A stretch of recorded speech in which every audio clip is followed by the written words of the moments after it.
आज हम लोग वो वीडियो कंटिन्यू करेंगे। उस वीडियो में पिछले वीडियो में आपने पढ़ा मैट्रिक्स के बारे में, और मैट्रिक्स में उसका डेफिनेशन, ऑर्डर ऑफ मैट्रिक्स और टाइप्स ऑफ मैट्रिक्स। अब पढ़ेंगे इक्वलिटी ऑफ मैट्रिक्स। आज का टॉपिक है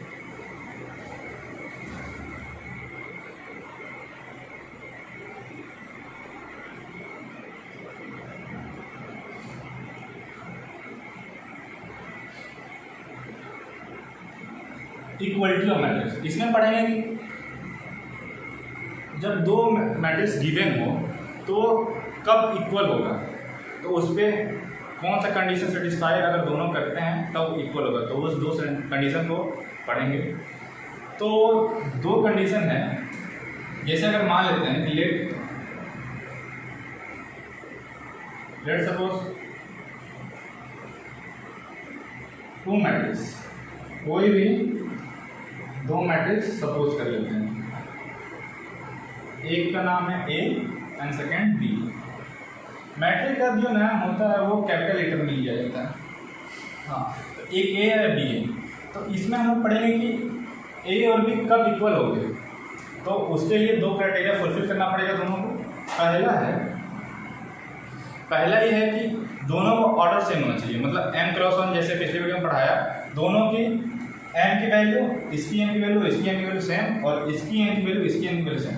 मतलब जितने नंबर ऑफ रो इसमें होंगे उतना इसमें भी होनी चाहिए, और जितने नंबर ऑफ कॉलम इसमें होंगे उसमें इतना होंगे।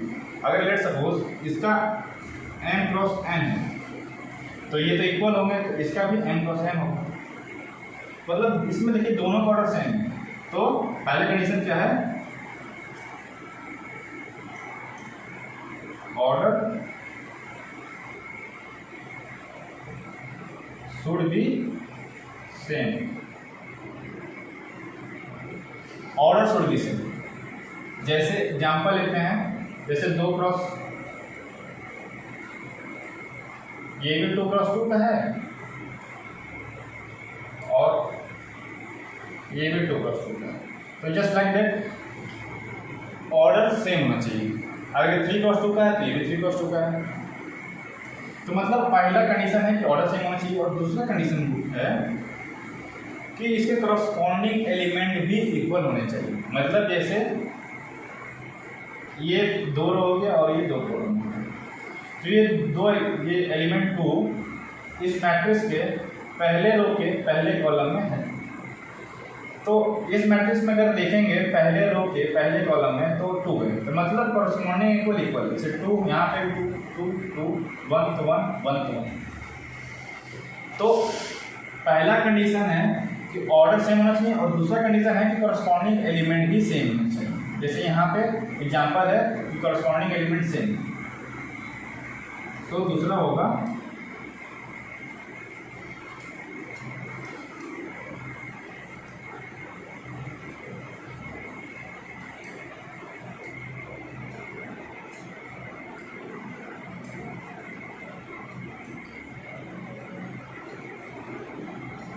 सेम।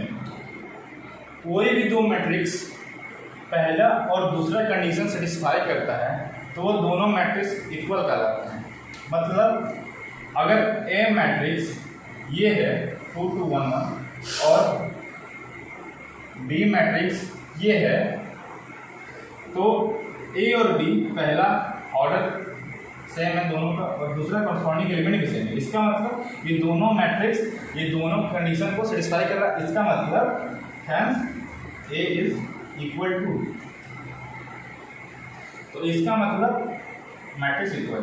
तो इसमें पढ़ा कि मैट्रिक्स कब इक्वल होते हैं, जब उसके ऑर्डर सेम हो और उसके करस्पॉन्डिंग एलिमेंट भी सेम हो। इस पे बेस्ट क्वेश्चन आते हैं, उसमें आपको वेरिएबल का वैल्यू निकालना पड़ेगा, ऐसी वैल्यू वाई वैल्यू।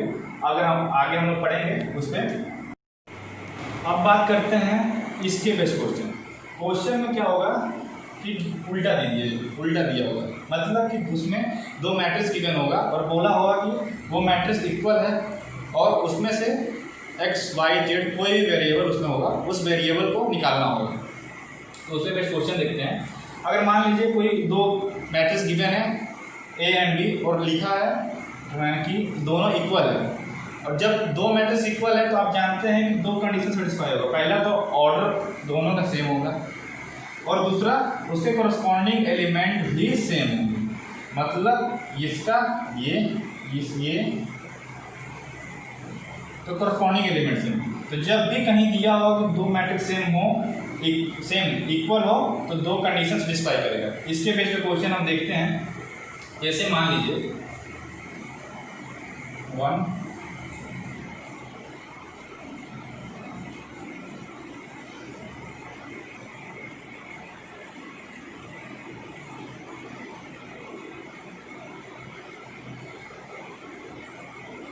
ये हो गया, ये दो मैट्रिक्स है, मान लीजिए ये ए है, ये B matrix.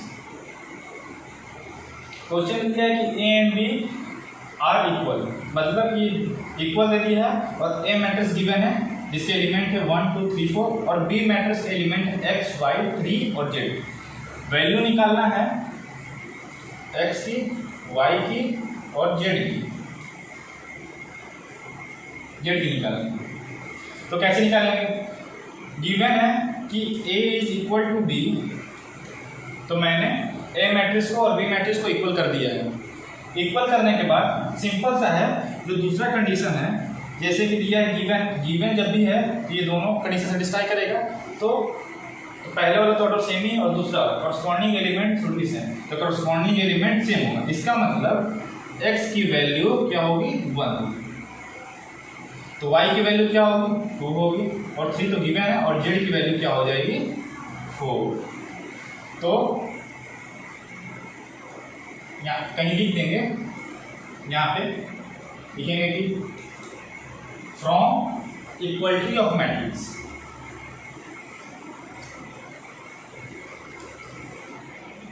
From equality of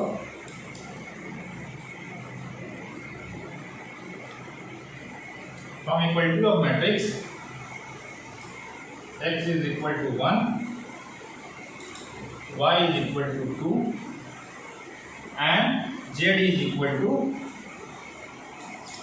4।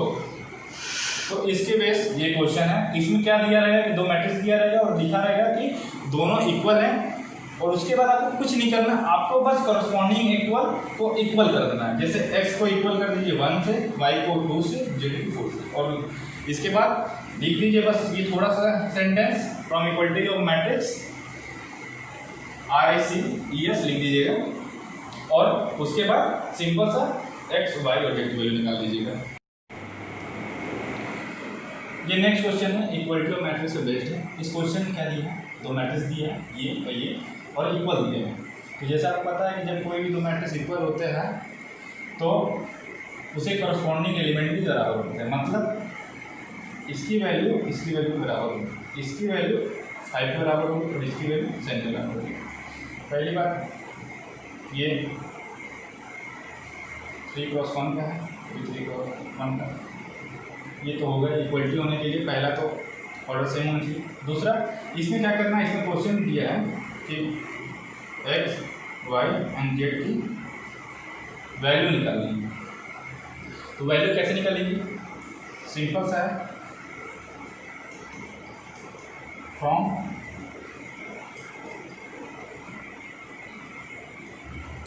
Equality of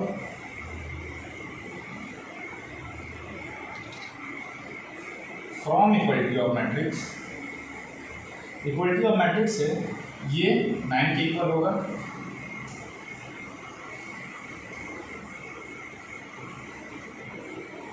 इसको फर्स्ट इक्वेशन मान लेंगे और दूसरा इक्वेशन बनेगा x plus z is equal to 5, ये सेकेंड इक्वेशन मान लेंगे और थर्ड हो जाएगा y plus z is equal to 7।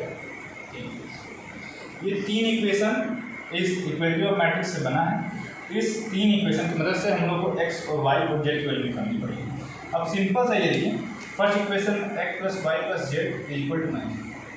अगर हम लोग y प्लस जेड की वैल्यू थर्ड में से लेके इस पर पुट कर देंगे तो x वैल्यू मिल जाएगी। यहाँ पर 14 इक्वेशन थर्ड इन फर्स्ट पे पुट करेंगे। तो x plus y plus z की वैल्यू कितनी है 7 इज इक्वल टू 9। तो x की वैल्यू हो जाएगी 2, x की वैल्यू आ गई। अब y की वैल्यू निकालनी है। तो इस इक्वेशन में x और z की वैल्यू x प्लस जेड की वैल्यू 5 पुट कर देंगे। अब नीचे लिखेंगे पुटिंग सेकेंड इनटू फर्स्ट। तो x प्लस जेड की वैल्यू पुट करेंगे तो 5 प्लस वाई हो जाएगा। 5 plus y is equal to 9। तो y की वैल्यू 4 हो जाएगी। 4 हो जाएगी। x की वैल्यू 2 आ गई, y की वैल्यू 4 आ गई। तो आप अब कोई भी इक्वेशन में पुट करके z की वैल्यू निकाल लेंगे। अगर इससे निकालना है, मान लीजिए 3 से निकालना है, तो अब इसको ऐसे कर लेते हैं। अब सिंपल फ्रॉम 3, ऐसी बात नहीं, मैं आप वो भी ले सकते हैं 1 भी ले सकते हैं। 1 लेंगे तो y और x की वैल्यू पुट करना पड़ेगा, ये लेंगे तो इसमें x की वैल्यू पुट करना और इसमें y की वैल्यू। तो y की वैल्यू क्या है 4, यहाँ 4 पुट करना पड़ेगा और z इज इक्वल टू 7। तो z इज इक्वल टू 3। तो ऐसे आप इक्वलिटी, जब कोई भी दो मैट्रिक्स इक्वल हो उससे आप इक्वलिटी का मैट्रिक्स लगा के उसके कॉरस्पॉन्डिंग एलिमेंट को इक्वल करके वैल्यू निकाल लेंगे एक्स वाई जेड। तो ऐसे ही एग्जाम में ऐसे ही क्वेश्चन बनेगा कि इसमें दो मैट्रिक्स दिया होगा और दोनों मैट्रिक्स को इक्वल शो किया होगा और फिर आपसे एक्स वाई जेड और अनदर वेरिएबल का आपको वैल्यू पूछा जाएगा। और इसमें एक्स की वैल्यू 2 होगी, वाई की वैल्यू 4 होगी और जेड की वैल्यू 3। अब बात करते हैं operation on matrix. Operation on matrix मतलब मैट्रिक्स पे एडिशन एक ऑपरेशन, एडिशन सब्ट्रैक्शन तो इस और मल्टीप्लिकेशन। तो आज हम लोग ये सब पढ़ेंगे। तो पहले बात करते हैं एडिशन की। Topic operation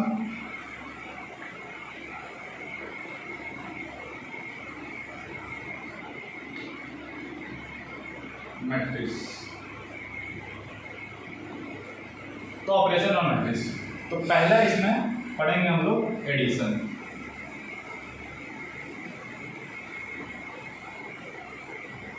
addition of matrix. तो एडिशन, तो कोई भी दो मैट्रिक्स दिया है और उसको ऐड करना है, तो उसमें क्या प्रोसेस है, कैसे करेंगे वो पढ़ेंगे। तो एडिशन के लिए एक कंडीशन सेटिस्फाई करना चाहिए दोनों मैट्रिक्स। वो कंडीशन ये है कि जो दो मैट्रिक्स जिसको ऐड करना है वो दोनों मैट्रिक्स के ऑर्डर सेम होने चाहिए। मतलब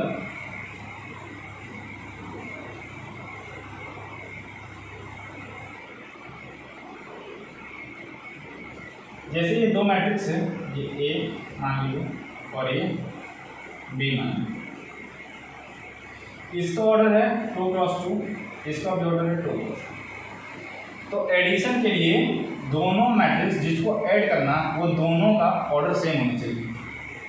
लेट सपोज ऑर्डर है m क्रॉस n, तो मतलब पहले का भी और दूसरे का दोनों का ऑर्डर n क्रॉस n होना चाहिए, मतलब इक्वल होना चाहिए। और जब हम लोग ऐड करते हैं, ऐड करने के बाद जो रिजल्टेड मैट्रिक्स आता है उसका भी ऑर्डर सेम होता है, वो आगे देखेंगे। पहले हम ऐड करना बताते हैं, ऐड कैसे होता है। जैसे समझ लीजिए हम स्टैंडर्ड फॉर्म इसमें ले रहे हैं। स्टैंडर्ड फॉर्म मतलब जैसे ए मान लीजिए, स्टैंडर्ड फॉर्म इसमें लिए A1 A2 A3 A4 A5 A6। अब बी लेते हैं, B1 B2 B3 B4 B5 B6। इसमें A B और ये एलिमेंट दिया है। पहले चेक करेंगे कि दोनों का ऑर्डर सेम है कि नहीं। जैसे इसका ऑर्डर क्या है, 2 क्रॉस 3, इसका भी ऑर्डर 2 क्रॉस 3, मतलब ऑर्डर सेम है, मतलब मल्टीप्लिकेशन पॉसिबल है। मल्टीप्लिकेशन पॉसिबल होने के लिए ऑर्डर सेम होना चाहिए। और मल्टीप्लिकेशन कैसे होगा, मल्टीप्लिकेशन होगा वो समझ लेते हैं कि रिजल्टेंट मैट्रिक्स सी है, मतलब A प्लस B C आने वाला है। सी भी एक मैट्रिक्स है जिसमें ये दोनों का एडिशन आया है, तो सी में करेंगे।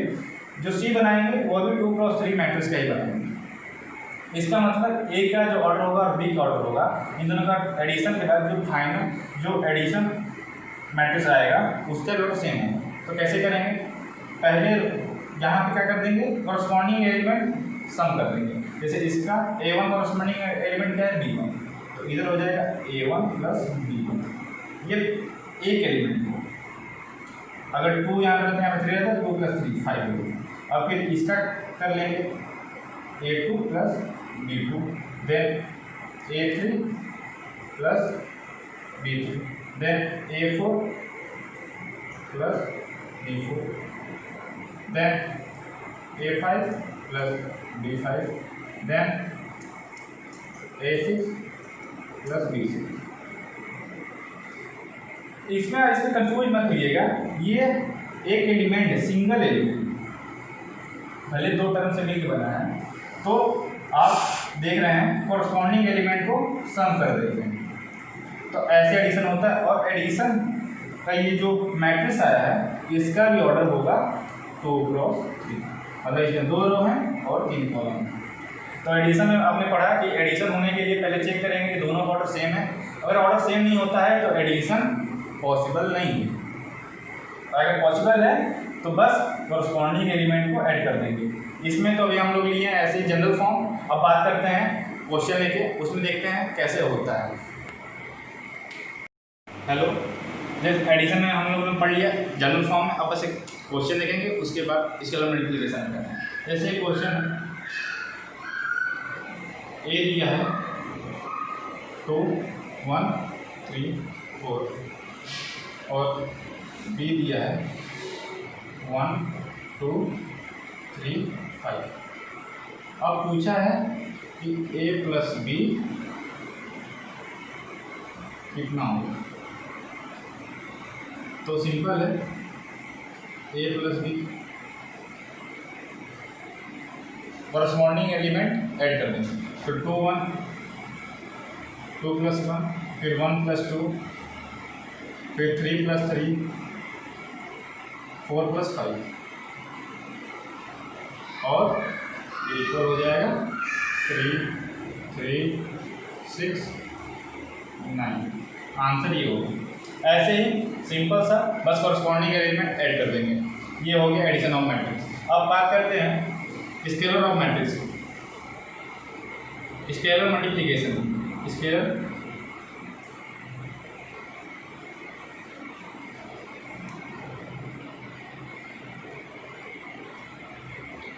स्केलर मल्टीप्लिकेशन में जब कोई एक न्यूमेरिकल वैल्यू, कोई नंबर किसी मैट्रिक्स में मल्टीप्लाई होता है तो रिजल्टेंट मैट्रिक्स क्या आता है। जैसे कोई वैल्यू है k,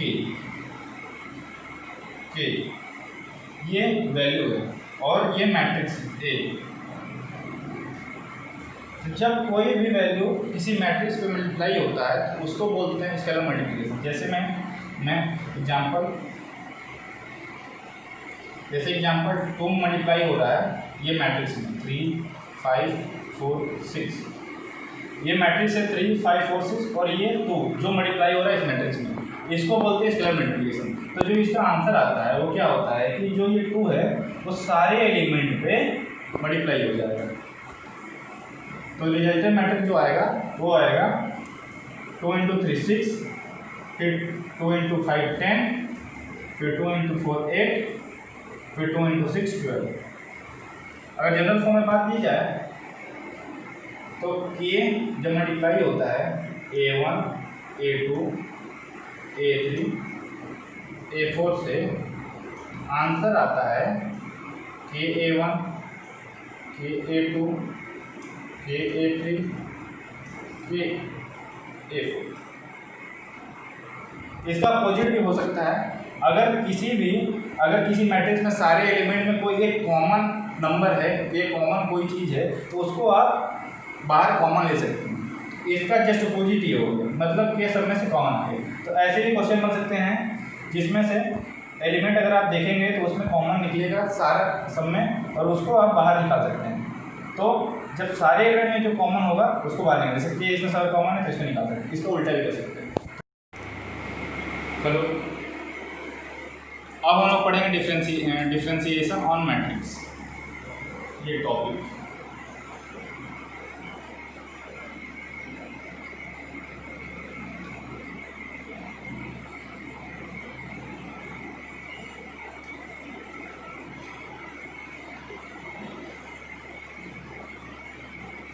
डिफरेंशिएशन ऑफ मैट्रिक्स। मान लीजिए दो मैट्रिक्स दिया हुआ है, एक ए, अभी जनरल फॉर्म ले रहे हैं, तो ए मान लीजिए दिया है A1 B1 no A2 A3 A4 A5 A6, और बी दिया है B1 B2 B3 B4 B5 B6 दिया हुआ है। अब पूछ रहा है A माइनस बी क्या होगा। जैसे हमने एडिशन में पढ़ा होगा कि एडिशन तब पॉसिबल है जब दोनों मैट्रिक्स का ऑर्डर सेम होगा। इसमें भी यही होगा। डिफरेंशिएशन में भी पहले आप ऑर्डर देखेंगे, इसका ऑर्डर है 3×2, इसका भी ऑर्डर है 3×2, तभी पॉसिबल है एडिशन या डिफरेंशिएशन में भी ऐसे ही। तो अब A माइनस बी निकालते हैं। मान लीजिए A माइनस बी सी आता है, तो सी जो मैट्रिक्स आएगा उसमें क्या करेंगे, कॉरस्पॉन्डिंग एलिमेंट माइनस कर देंगे, मतलब A1 minus B1, A1 minus B1, फिर A2 माइनस B2, फिर A3 माइनस B2। ये एक एलिमेंट, इसको अलग अलग मत मान लीजिए, क्योंकि A माइनस B1 ये एक मिलके एक सिंगल एलिमेंट बनाता है। A3 minus B3, A4 minus B4, A5 minus B5 and A6 minus B6। तो इसमें ही जो मैट्रिक्स आया रिएक्टिव मैट्रिक्स वो भी 3×2। आपने इसमें दो चीज जाना कि डिफरेंशिएशन भी होने के लिए सेम एडिशन जैसा ऑर्डर सेम होना चाहिए, और जो रिएक्टिव मैट्रिक्स आता है वो भी सेम ऑर्डर के होते हैं, 3×2। तो अगर एक क्वेश्चन लेते हैं, मान लीजिए A ऐसे लेते हैं 2 5 6 7, और इसको माइनस करते हैं दूसरे मैट्रिक्स से जिसकी वैल्यू है 1 4 4 3 2। तो जो रिजल्टेंट मैट्रिक्स आएगा उसमें 2 माइनस 1 2 माइनस 1 1 होगा, 5 माइनस 4 1 होगा, 6 माइनस 3 3 होगा, 7 माइनस 2 5। तो ये बहुत ईजी है, बस कॉरस्पॉन्डिंग एलिमेंट को माइनस कर दीजिए और जो आंसर आएगा वो लीजिए। Thank you.